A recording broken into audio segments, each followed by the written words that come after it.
नमस्कार, मैं हूं राजेश सिंह और आप देख रहे हैं स्वदेश विशेष। एक तरफ पूरी दुनिया मंदी की दस्तक से परेशान है, लेकिन चुनौतियों से भरे ग्लोबल माहौल में भारत दुनिया के लिए उम्मीद की किरण बनकर उभरा है।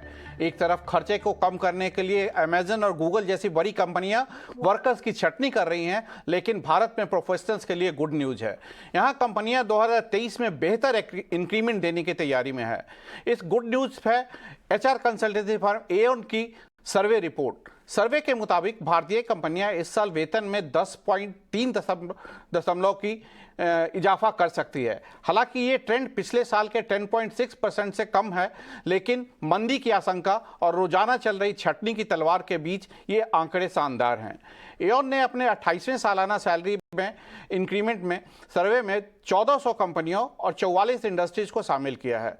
इस सर्वे में कहा गया है कि 46% भारतीय कंपनियां 10% से ज़्यादा हाइक देने की तैयारी में हैं। वहीं कंपनियों में काम करने वाले टॉप टैलेंट को इससे ज़्यादा इंक्रीमेंट में मिल सकता है। इस सर्वे के साथ ही भारत में जॉब ट्रेंड्स, स्किल्स और संभावनाओं पर हम करेंगे खास चर्चा अपने खास मेहमानों के साथ। मगर पहले चलते हैं लेकिन पहले हम सुनते हैं एओन के प्रीतीश गांधी क्या कहते हैं इस सर्वे पर।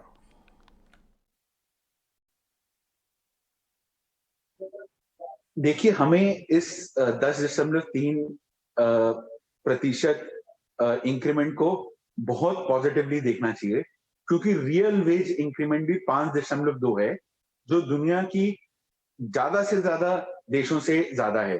तो हालांकि इन्फ्लेशन थोड़ा सा ज्यादा है आरबीआई की गाइडलाइन से, क्योंकि सैलरी इंक्रीज काफी ज्यादा है 10% के ऊपर, इसलिए जो पैसा एम्प्लॉइज के हाथ में बच रहा है वो बढ़ ही रहा है। सो हमें इसे पॉजिटिव लेंस में देखना चाहिए। और इस पर बात करने के लिए हमारे इस सर्वे के ऊपर बात करने के लिए हमारे साथ कुछ खास मेहमान जुड़ रहे हैं। हमारे साथ एओन से जुड़ेंगे रूपांग चौधरी भी, लेकिन पहले हमारे साथ जुड़ चुके हैं सुनील गोयल जो एमडी है ग्लोबल हंट के, और आदित्य नारायण मिश्रा जो है CEO and director CL India के। सुनील गोयल जी, सबसे पहले हम आपके पास आना चाहेंगे।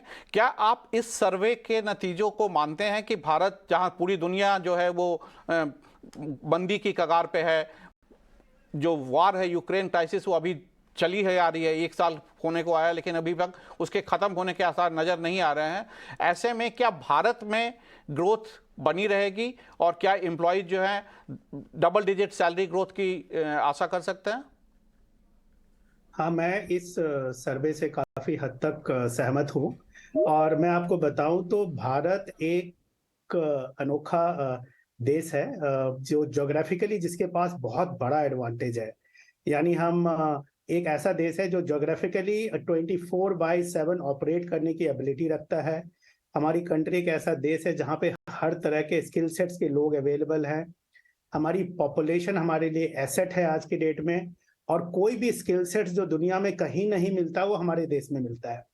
तो ये बात तो एक मान के चलिए कि दुनिया की हर बड़े बड़े देश हो या छोटे देश हो, वहां की जो बड़ी लार्ज फॉर्चून या जो भी 500 जो टॉप 500 कंपनी बोलते हैं, फॉर्चून के 500 या फॉर्चून 1000 कंपनी बोलते हैं, वो हर कोई एक रिसोर्स के लिए इंडिया की तरफ देखता है। यानी हमारे कंट्री का export of services, export of product, export of technology, हर चीज अव्वल नंबर पे है।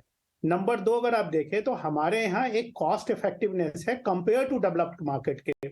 यानी अगर आप जाके कंपेयर करें हमारे मार्केट के कॉस्ट को अमेरिका का, यूरोप का या ऑस्ट्रेलिया, न्यूजीलैंड में, या जो भी डेवलप्ड मार्केट है, सिंगापुर है या जो भी हैं, उन सारे मार्केट से हमारे यहाँ आज की डेट में भी कॉस्ट ऑलमोस्ट आधे से कम है। यानी वह 1/3 से आधे तक का कॉस्ट है, man power cost, resource cost. और हमारे के लोग उतने ही कौशल है, उतने ही मतलब टेक्निकली उतने एबल है, हार्ड वर्किंग है, ज्यादा काम करते हैं, हार्डशिप इन्वायरमेंट में करते हैं। तो किसी न किसी तरीके से अगर आप जाके मार्केट को देखेंगे तो मार्केट में आज की डेट में हर कंपनी का एक छोटा बड़ा 25, 50, 100 लोगों से लेके 50,000 तक लोग ऐसे एम्प्लॉई हैं जिनका शायद इंडिया में ज्यादा बिजनेस ना हो, लेकिन वो ग्लोबल वर्क इंडिया से कराते हैं, चाहे वो एक्सपोर्ट ऑफ सर्विस हो या एक्सपोर्ट ऑफ प्रोडक्ट हो या किसी भी तरह को। नंबर 2, हमारे यहाँ खुद 140 करोड़ के आसपास पॉपुलेशन होने से लोकल कंजप्शन बहुत ज्यादा है। 50 से 60% लोकल कंजप्शन है हमारे मार्केट में, जो अपने आप में एक सेल्फ डिपेंडेंट है। यानी हमारी एक तरफ तो डिपेंडेंसी दूसरी कंट्रीज पे है, दूसरी तरफ डिपेंडेंसी दूसरी कंट्री पे नहीं है। और हमारे यहाँ स्किल्स में रेगुलर इन्हांसमेंट हो रहा है। तो उसकी वजह से जो अगर हम देखें आज के डेट में, तो हमारे लोग ग्लोबल प्लेटफॉर्म पे काफी कॉम्पिटिटिव हो रहे हैं। और उस पर्सपेक्टिव से देखें तो आज की डेट में जैसे सर्वे में आया है कि 10 और 10.5% का जो सैलरी इंक्रीज है वो बहुत ही रिजनेबल है, और बहुत ही आई थिंक उतना तो लोगों को मिलेगा ही, क्योंकि आज के डेट में लोगों ने कोविड के टाइम, पोस्ट कोविड के टाइम पे भी बहुत मेहनत किया है। बहुत लोगों की सैलरी शायद 2020 में नहीं बढ़ी थी, कुछ सेक्टर ने 2021-22 में बहुत अच्छा किया था, जिसमें टेक्नोलॉजी थे, आईटीएस थे, बहुत सारे लोग थे। बट ऐसा सेगमेंट हर जगह नहीं हुआ था। बट आज की डेट में अगर आप देखें तो ट्रैवल पिक कर रहा है, एविएशन पिक कर रहा है, हॉस्पिटैलिटी पिक कर रहा है, कंज्यूमर ड्यूरेबल पिक कर रहा है। ये सारे कर मार्केट रहे हैं आज हमारे के डेट यहाँ में अपने चीप फ्लो में है। लेबर और स्किल सेट है जिसके आधार पर हमें मिलनी चाहिए। हमारे साथ रूपांक चौधरी जो कि पार्टनर है एओएन इंडिया के, जिन्होंने सर्वे की है, वो भी जुड़ गए हैं। तो सबसे पहले सर हम आपसे ही रिएक्शन लेना चाहते हैं कि आपने जैसा कि कहा कि 1400 कंपनी और 44 सेक्टर्स में ये सर्वे किया गया है, पर हम वो डिटेल में देख रहे थे तो इसमें ये कहा गया है कि टेक्नोलॉजी प्लेटफॉर्म और प्रोडक्ट्स में जो है वो 12.9% सबसे ज़्यादा सैलरी हाइक उसी पे होगी। जबकि आप देखिए कि और अगर इंफ्रास्ट्रक्चर की बात करें तो वहाँ 10.2%, सीमेंट में आप बोल रहे हैं कि 8.7%, जबकि सरकार का जो फोकस एरिया है वो इंफ्रास्ट्रक्चर है। अगर आप देखिए तो चाहे वो रोड इंफ्रा की बात करें, पोर्ट्स की बात करें, एविएशन की बात करें, 50 नए एयरपोर्ट्स की बात हो रही है, तो क्या इन सभी सेक्टर्स में जहां ज्यादा इन्वेस्टमेंट होगा गवर्नमेंट का, क्या यहां पे सैलरी हाइक ज्यादा नहीं होगी? और क्यों आपको ये लगता है कि टेक्नोलॉजी प्लेटफॉर्म एंड प्रोडक्ट्स में सैलरी हाइक जो भी आपने बात की कंपनियों से, क्यों वहां ज्यादा हो रहा है? देखिए, आपको इस नंबर को एक आउटलुक से देखना पड़ेगा। आईटी के नंबर हाई हैं, करीबन 12% या 12.5%, लेकिन इससे पहले और भी हाई थे, वो हमेशा ही 13-14% तक रहे हैं। तो अगर आप कंपेयर करें पिछले सालों से, तो नंबर थोड़ा नीचे आया है। और टेक्नोलॉजी के अंदर भी प्रोडक्ट्स और सर्विसेज को आप सेपरेट कीजिए, उनके इंक्रीमेंट अलग हैं। जिन जिन सेक्टर्स का ज्यादा कनेक्शन है विश्व से, ग्लोबल इकोनॉमी से, वहां पे थोड़ा जो है इंक्रीमेंट बढ़ोतरी थोड़ी कम है पिछले सालों से कंपेयर करके। जो सेक्टर ज्यादातर फोकस्ड हैं इंडिया पे या डोमेस्टिक डिमांड पे, वहां पे जो इंक्रीमेंट है वो पहले से बेटर है। जब आप बात कर रहे हैं सीमेंट की, इंफ्रास्ट्रक्चर की, मैन्युफैक्चरिंग की, उनका नंबर कंपैरेटिवली कम है, 8.5-9%, बट वो पहले से ज्यादा है। तो वहां पे पॉजिटिविटी और वहां पे बिजनेस सेंटिमेंट ज्यादा बेहतर है, नंबर 1। नंबर 2, अगर आप देखें टेक्नोलॉजी या फाइनेंशियल सर्विसेज में एट्रिशन भी बहुत हाई रहता है, उनके लोग बहुत मूव करते हैं। जहां एट्रिशन हाई होगा वहां इंक्रीमेंट तो हाई रहेगा ही। वो नंबर एट्रिशन का बाकी सेक्टर्स में भी बड़ा है, लेकिन इतना नहीं बड़ा है। तो आपकी बात ठीक है कि फोकस उन सेक्टर्स पे है, बट ट्रेडिशनली वो सेक्टर्स इससे भी कम दिया करते थे। बट क्योंकि फोकस उन सेक्टर्स पे है, और क्योंकि इस वक्त जो पूरी इंडिया की स्टोरी है, जो भारत की स्टोरी है, वो सारी डोमेस्टिक कंजम्पशन के ऊपर चल रही है, वो सेक्टर्स आगे जाके बेटर इंक्रीमेंट्स देंगे। बिल्कुल। हमारे साथ आदित्य नारायण मिश्रा जी भी, जो कि सीईओ हैं सीआईएल इंडिया का। आदित्य जी, आपके पास आना चाहेंगे। आपको क्या लगता है कि अभी चूंकि दुनिया में मंदी की मार से, अभी हम पैंडेमिक से बाहर आए हैं, पिछले साल ठीक ठाक सैलरी हाइक मिली है 10.6%, लेकिन यूक्रेन क्राइसिस को लेकर जहां पूरी दुनिया मंदी के ऊपर जा रही है, भारत में अपॉर्चुनिटीज हैं, लेकिन यहां भी इन्फ्लेशन एक बहुत बड़ी चिंता है। महंगाई जो है वो अभी भी आरबीआई के बैंड में 4 से 6% के बैंड में नहीं आया है। इनफैक्ट पिछले महीने बढ़ गई थी महंगाई दर। तो क्या लगता है ये कितना बड़ा चैलेंजेस है, और क्या ये 2023 में जो डबल डिजिट की सैलरी ग्रोथ मिल सकती है? देखिए, जैसे कुछ सेक्टर्स हैं जो ग्लोबली कनेक्टेड हैं, जैसे कि हो गया आईटी, एक सेक्टर हो गया आईटी प्रोडक्ट्स, और बिग टेक्नोलॉजी कंपनी जो हैं, वो सेक्टर में अभी ग्लोबल रिसेशन, इन्फ्लेशनरी प्रेशर्स, ये जो सब है, ये फैक्टर तो करेंगे ही, क्योंकि कंपनीज जो ग्लोबल टेक्नोलॉजी कंपनीज हैं वो बोल रहे हैं कि ये साल 2023-26 ये जो साल है, इसको वो लोग एफिशिएंसी पे फोकस करना चाहते हैं।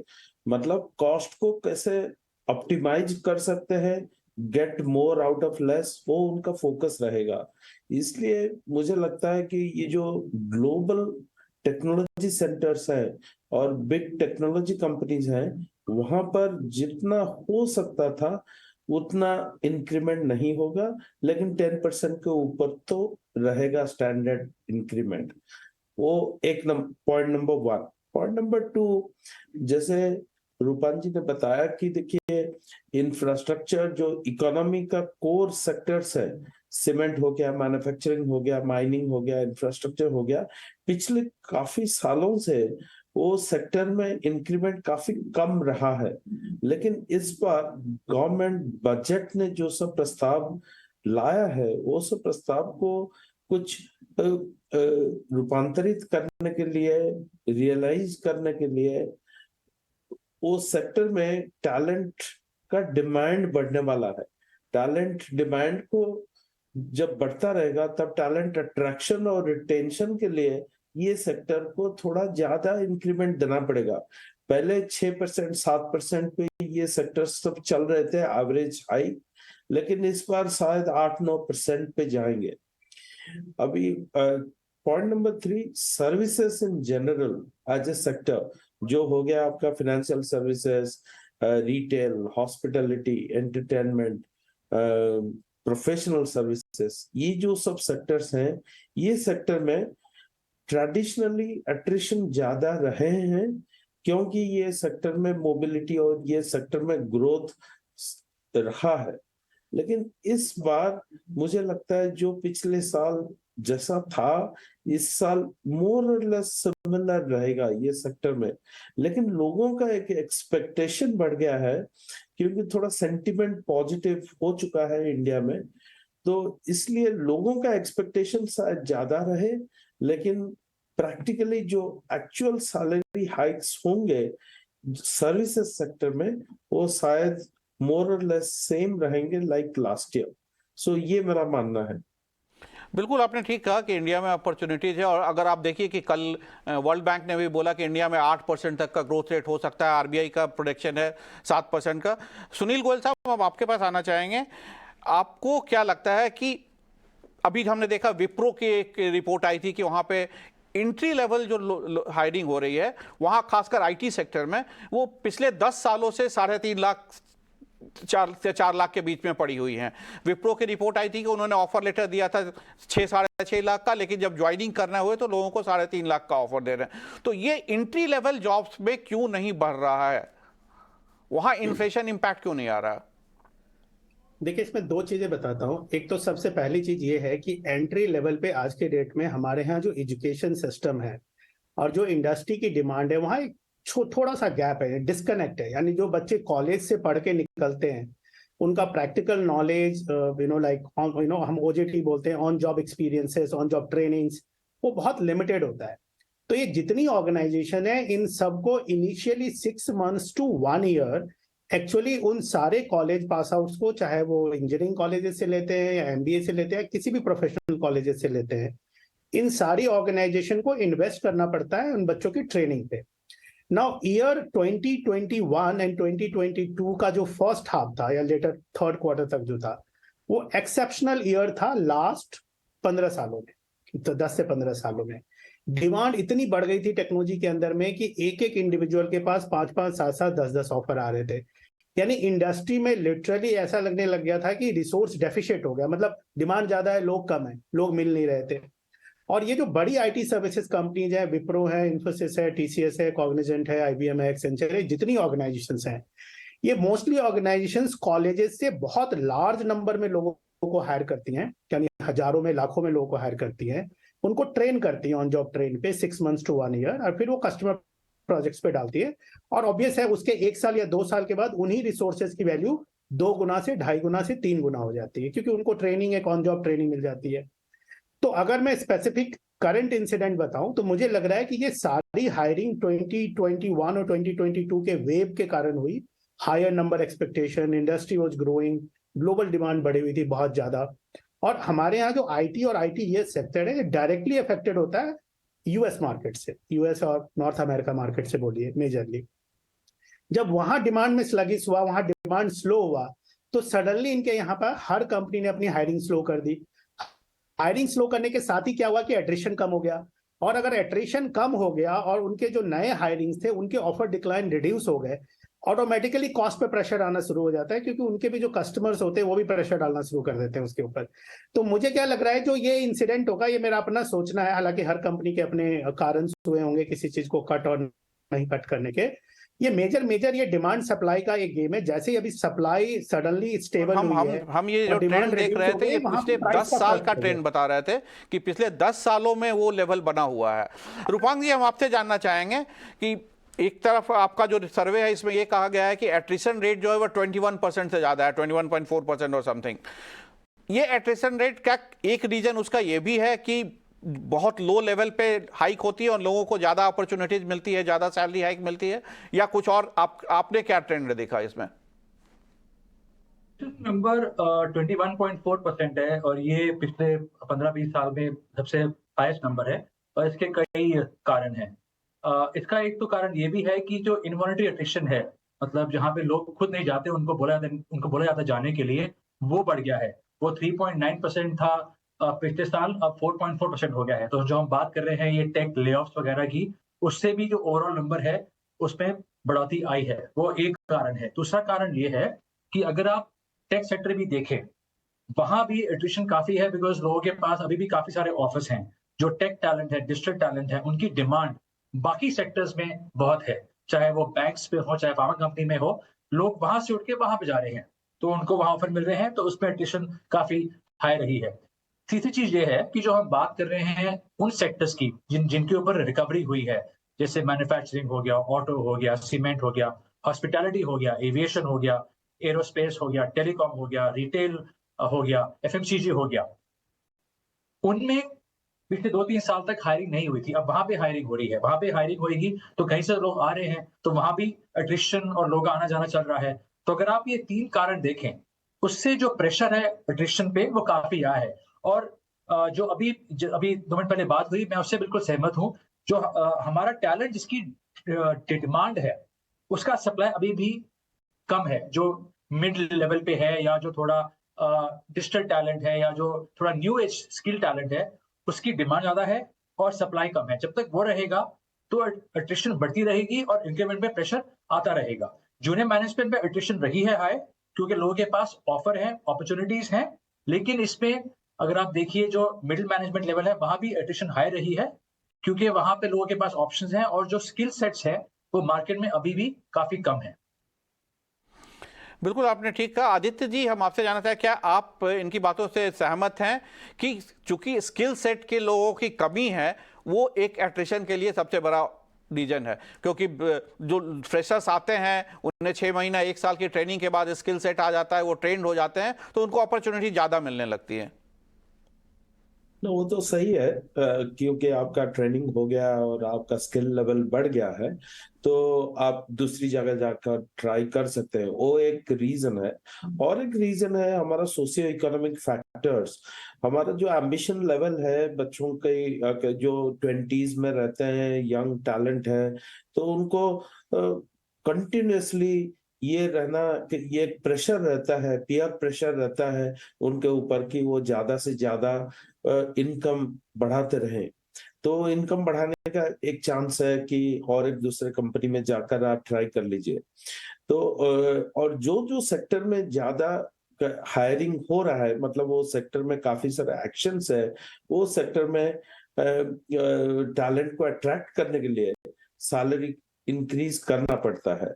लेकिन ये बोलने के बाद और एक पॉइंट बोलना चाहूंगा कि देखिए, जो आईटी सर्विसेज कंपनीज हैं जहां पर बहुत सारे फ्रेशर्स के रिक्रूटमेंट होता है, या आप मान लीजिए एफएमसीजी कंपनी जहां पर जूनियर लेवल में बहुत सारे रिक्रूटमेंट होता है, फाइनेंशियल सर्विसेज हो गया, रिटेल हो गया, जूनियर लेवल में बहुत सारे रिक्रूटमेंट होता है।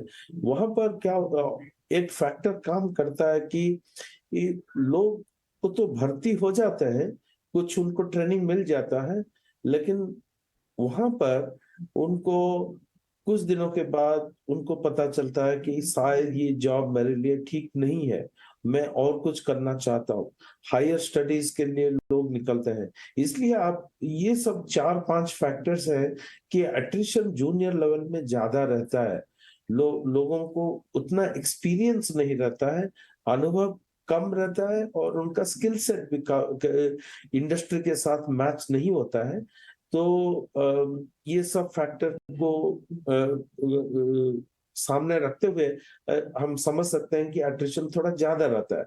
जब आपका एक्सपीरियंस बढ़ जाता है, आप ज्यादा रिस्पॉन्सिबल पोजीशन में एक इंडस्ट्री में काम करते हैं, तब आपके लिए और दूसरे फैक्टर्स इंपॉर्टेंट हो जाते हैं to decide whether I should look for a job और नॉट।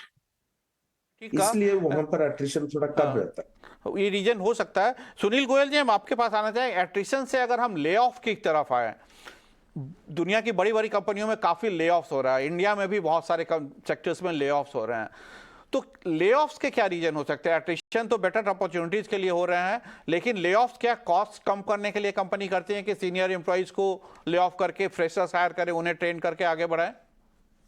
नहीं, ले ऑफ्स का खैर ये तो कभी भी मेन रीजन नहीं होता है। देखिए, ले ऑफ्स दो कारण से होते हैं मेजर। या तो आपकी जितनी रिक्वायरमेंट है उससे ज्यादा आपने रिक्रूट कर लिए, ठीक है, ज्यादा लोगों को हायर कर लिया, विथ एजम्पशन की एट्रिशन होगा आपके यहाँ। तो अभी जो सडनली जो हुआ है, जैसे 2021-22 में काफी एट्रिशन बढ़ गया कंपनीज का, तो हर कंपनी ने अपनी कैपेसिटी से बफर हायरिंग शुरू कर दी, ज्यादा हायरिंग शुरू कर दी, कि एज्यूमिंग की जब तक लोग एट्रिशन में होंगे तो उनके पास बैकफिल या ट्रेंड या इंटीग्रेटेड रिसोर्स होगा ऑर्गेनाइजेशन के अंदर में, और उससे उनका काम चल जाएगा, उनके लिए क्राइसिस की सिचुएशन नहीं आएगी मैन पावर के पर्सपेक्टिव से। नंबर 1। नंबर 2, जब आप वैसी सिचुएशन में मार्केट में हायर करते हैं तो आप बहुत सारे लोगों को प्रीमियम देके हायर करते हैं, एक्सपेक्टेशन की वो इंडिविजुअल एट पार अपनी कॉस्ट को जस्टिफाई करेगा ऑर्गेनाइजेशंस में आने के बाद। नंबर 2 ये होता है। Number 3, economy factor, market factor, कि सडनली मार्केट में डिमांड था बट किसी कारण से सडनली कुछ रेगुलेटरी चेंजेज हुए या इकोनॉमी चेंजेज हुए या कहीं पे कुछ ये सोशियो इकोनॉमिक फैक्टर्स आ गया, कोई वॉर हो गया, कुछ हो गया, तो वहां पे कुछ ना कुछ एक सडनली जो है इकोनॉमी का एक जो मूड होता है, माइंडसेट होता है, वो डाउन होता है। स्टॉक मार्केट हिलता है, मार्केट हिलता है, मार्केट कैपिटलाइजेशन डाउन होती है कंपनीज की, और सडनली एक माइंडसेट चेंज होता है और कंपनीज का बिजनेस कंपनी नेगेटिव साइड में देखना शुरू कर देती है। तो सबसे पहला फैक्टर होता है ऑर्गेनाइजेशन के लिए उस केस में कि जो ओवर कॉस्ट पे हायर कर लिए लोगों को, और जो लोग एक्सपेक्टेशन मीट नहीं कर पा रहे हैं, डिलीवर नहीं कर पा रहे हैं, क्योंकि उन्होंने बार्गेन किया मार्केट के सिचुएशन के हिसाब से, वहां पे ले ऑफ होता है। नंबर 2 में जो एडिशनल रिसोर्स हायर हुआ, जो बफर रिसोर्स हायर हुआ, more than man power planning, और या कहते हैं ना प्रोडक्टिव हायरिंग कर लिया लोग कंपनीज हैं, वहां पे ले ऑफ्स होते हैं। और कुछ रिसोर्स ऐसे होते हैं जो नॉन परफॉर्मर होते हैं, असेस्ड होते हैं with the time, her quarter, month, quarter, yearly basis पे वो असेस्ड होते हैं, जिनकी परफॉर्मेंस कंपनी की एक्सपेक्टेशन से लो होती है। इन सारे लोगों का एक पूल बनाया जाता है और उस पूल के बाद सॉफ्ट या हार्ड ले ऑफ करती है कंपनी, किसी ऑर्गेनाइजेशन। सॉफ्ट ले ऑफ ये होता है, प्रेशर बिल्ड करते हैं और लोग खुद ब खुद ही एक अपना जॉब छोड़ना शुरू कर देते हैं। दूसरे लोग ऐसे होते हैं, उनको लगता है कुछ होने वाला है तो पहले जॉब ढूंढ के निकल जाते हैं। और तीसरा जो हार्ड ले ऑफ करती है कंपनी, जो उनको पिंक स्लिप दे देती है और बोलती है अब आपको हमारी सर्विसेज नहीं चाहिए, आप नोटिस पीरियड लीजिए, और डन हो गया। बट इन सारी चीजों के जो फैक्टर्स है, मैं बता रहा हूँ, ये कंपनी के साइड का फैक्टर है। एज एन इंडिविजुअल अगर हम देखें अपने आप के लिए, किसी भी इंडिविजुअल के लिए, कि मेरी जॉब किस सिचुएशन में नहीं जाएगी एज एट्रिशन, सबसे इंपॉर्टेंट है कि हर इंडिविजुअल को मल्टीटास्किंग होना जरूरी है, मल्टी स्किल्ड होना जरूरी है। Current need of the hour है, नीड ऑफ द मार्केट है, नंबर 1। नंबर 2, अपने वर्थ को, अपने कंट्रीब्यूशन को, अपने कॉम्पनसेशन और अपने लेवल और अपने ग्रेड से मैच कीजिए, वो बहुत इंपॉर्टेंट है आपके लिए। अगर आप उसको अपने कॉम्पनसेशन और अपने ग्रेड को अपने वर्क से मैच नहीं करेंगे तो आपको आपका जूनियर ही रिप्लेस कर देगा, वो भी बहुत जरूरी है उसके अंदर में। तीसरी चीजें ये हैं कि आप देखिए कि इन्वायरमेंट में क्या हो रहा है, न्यू ट्रेंड, क्योंकि हर कंपनी आज के डेट में इनोवेशन चाहती है, और हर कंपनी को किसी भी लेवल पे ऐसे लोग चाहिए जो आके कंपनी के अंदर research, innovations, R&D, input, competition information, कुछ ना कुछ आप करेंगे जिससे कि आप अपने कंपनी के ग्रोथ को कंसिस्टेंट रखेंगे। ये बहुत ही प्रूवन है। इस तरह के लोगों की जॉब किसी भी टफेस्ट सिचुएशन में भी नहीं जाती है, बिकॉज कंपनीज को वो लोग एसेट लगते हैं किसी भी एनवायरमेंट, क्योंकि हर कंपनी को सर्वाइव करना है, इकोनॉमिकली सर्वाइव करना है मार्केट में, तभी वो सैलरी देंगी, कॉम्पनसेशन देंगे, बेनिफिट देंगी। तो मुझे लगता है कि ये दो अलग अलग फैक्टर है। अगर कंपनी का साइड देखें तो जो मैंने पहले बताया, वहां पे company higher compensation, less productivity, no performance, no productivity, over hirings, skills नहीं है, ट्रेन कर रहे हैं, ट्रेन नहीं हो पा रहे लोग, उनकी लिस्ट बनती है, उसके बेसिस पे करती है। क्योंकि कभी भी कंपनीज अपने कोर वर्कर्स को, हार्ड वर्कर्स को, टॉप परफॉर्मर्स को और let's say above average performers को नहीं निकालती है। कि हमें क्योंकि अपने उनको भी पता है कि मार्केट बहुत टेम्परेरी टाइम के लिए डाउन होता है और हाँ, फिर मार्केट बिल्कुल आपने ठीक कहा कि हमें मल्टी टैलेंटेड होना होगा, हमें अपने कंपनसेशन को समथिंग जस्टिफाई करना होगा और उसके लिए आपको स्किल सेट को बढ़ाना होगा।